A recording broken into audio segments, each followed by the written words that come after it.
He's a local Marine veteran who was shot at plenty of times on the battlefield overseas while serving his country. Now back home on the streets of Metro Detroit, he is tased and bloodied by suburban police officers. Bullets fly, bodies fall. War is hell. Thousands have died in American wars. Tens of thousands more have come home injured, some physically, some mentally. Marine Kirk Shehan knows all about war. He credits this American flag for his survival during tours in Okinawa, Iraq, and Kuwait. I carried it in my flak jacket in case something ever happened. That way I'd be bare with the U.S. flags. With his flag tucked by his heart, this Marine saw plenty of death on the battlefield. Saw things that people shouldn't see. Yeah, you're right. I've done things that some people, if I would have done that stuff in the stateside, I'd be in prison for. And then now they throw a medal on your chest. He carried his friends' dead bodies back to safe zones so they could have proper burials. They said, you know, we pick up our own, but we don't pick up any of the enemy. He has the medals to prove it for service in Korea, Iraq, and the worldwide war on terror.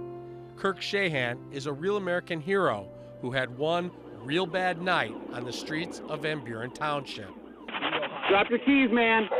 Come on, shoot me. Get your hands up now. Ah, you mother... Roll over on your stomach. Get back on the ground. You can shoot me or call a text message, all right? Tase him. Just hit him. No, go.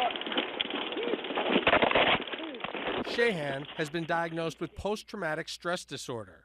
Make no mistake, he was in the wrong here. He's drunk driving, combative, and not taking orders. He's lucky the Van Buren Township police officer didn't shoot him.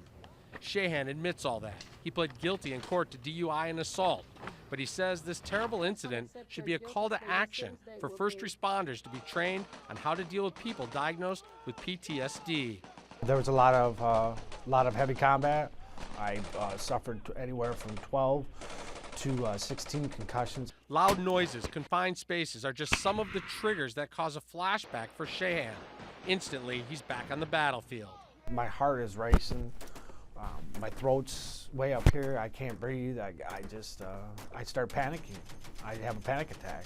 When it happens, his wife Melissa calmly reminds him that he is home and safe. You just try to be there for him for when he does have a flashback, to try to help him come back to life, you know. Hey, you're safe, you're home. Melissa has learned to diffuse PTSD episodes. The couple hope this video will convince police that PTSD training is good for everyone's safety. It's always after the fact, and that's the problem, is that I'm trying to be proactive about this instead of reactive. In this case, Shehan had a military license plate that says veteran. He was wearing a vest with military markings. There were signs for police to recognize him as a veteran, and that this may be a PTSD case.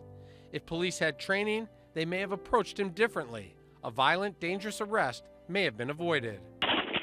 An officer should approach an individual who's suffering from PTSD with a calm demeanor in order to establish some sort of bond or trust. No officer wants to kill a war veteran during a traffic stop. In Michigan, there is no required PTSD training for police. The Shehans say first responders deserve to be trained to handle people with PTSD. Talk to the people. Let them know you're there. Let them know they're safe. Let them know they're home. As our series continues tomorrow night at 5 p.m., the Defenders team up with Dr. Frank McGeorge to dig deeper into the issue of PTSD. Plus, we want to hear from you. We've set up a special page on our website, clickondetroit.com, where you can share your stories. You can find it on the Defenders tab. Kevin Dietz, Defenders.